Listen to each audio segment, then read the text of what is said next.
Hello, Algebra 2 students. This is Miss Van Norman, and today we're going to be talking about measures of spread. To do this, let's start by comparing these two sets of data. Take a look at dataset 1 and dataset 2. What do you notice?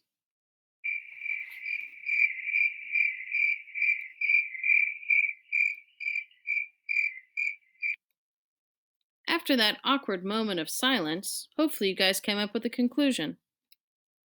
Upon further inspection, I'll tell you guys that the mean and median for dataset 1 is equal to the mean and median of dataset 2.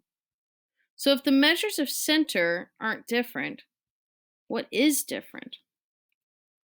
Well, if I went ahead and graphed these two data sets, you'll notice that in dataset 1, all of your dots are much closer together than the data points in dataset 2.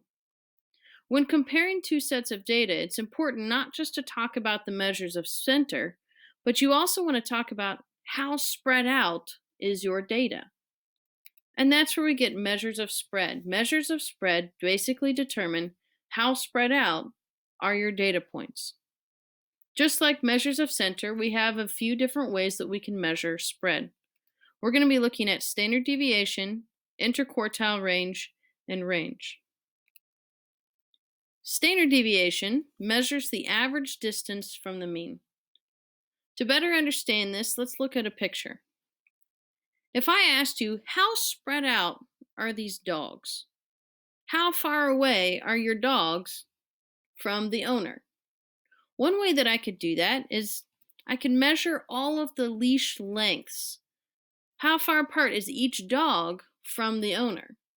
And since they're all different distances from the owner, I could average out all of those leash lengths, and that tells me an average distance that all of these dogs are from the owner. This is an example of what standard deviation means. Standard deviation is the average distance from the center, or the mean. So, what would happen to the standard deviation in this example if all of the dogs had longer leashes? The standard deviation would be bigger.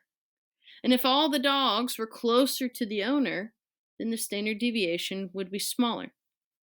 The bigger the spread, the bigger the standard deviation. The smaller the spread, the smaller the standard deviation. Looking back at our two data sets, you'll notice that all of the dots for data set 1 are really close to the mean. And all of the dots for data set 2 are really far apart from the mean. It makes sense then that the standard deviation for data set 1 is a smaller number than the standard deviation for data set 2. So the average distance in data set 1 from the mean is 2.5. And the average distance for data set 2 is 11.3.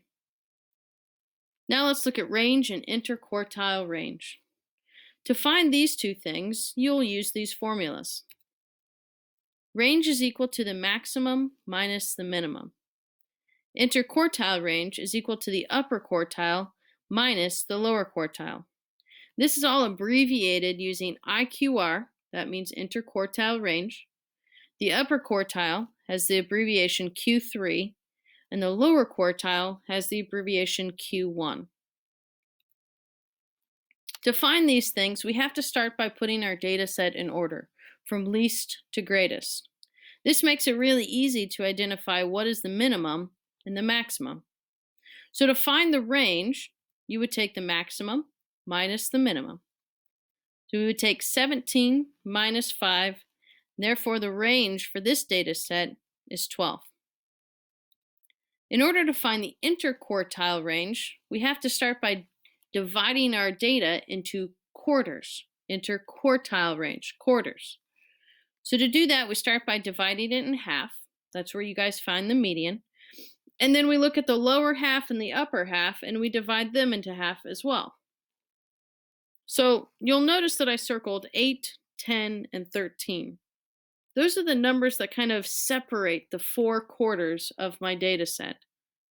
Quartile 1 is 8, and quartile 3 is 13. We don't really use quartile 2 because that's also known as the median. But to find the interquartile range, we would take quartile 3 minus quartile 1. So in this case, we would take 13 minus 8. And that gives us an interquartile range, or IQR, of 5.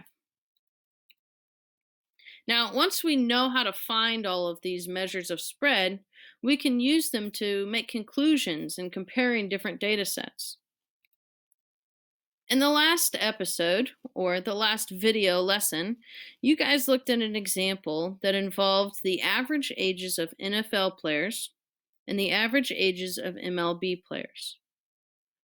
You took a look at their mean and their median, and you determined that in general, NFL players are younger than MLB players. Now, you guys are able to find the mean and the median both by hand and using different technology. Measures of spread are a little bit more complicated. They're a little bit more complicated. Standard deviation is a really difficult thing to find by hand, and IQR is not very easy either. So we're not going to be finding measures of spread by hand. We're only going to be using technology. In the next few videos, you guys are going to be looking at the video either for finding measures of spread using Desmos or using your graphing calculator. But once you have those measures of spread, you could still make different conclusions.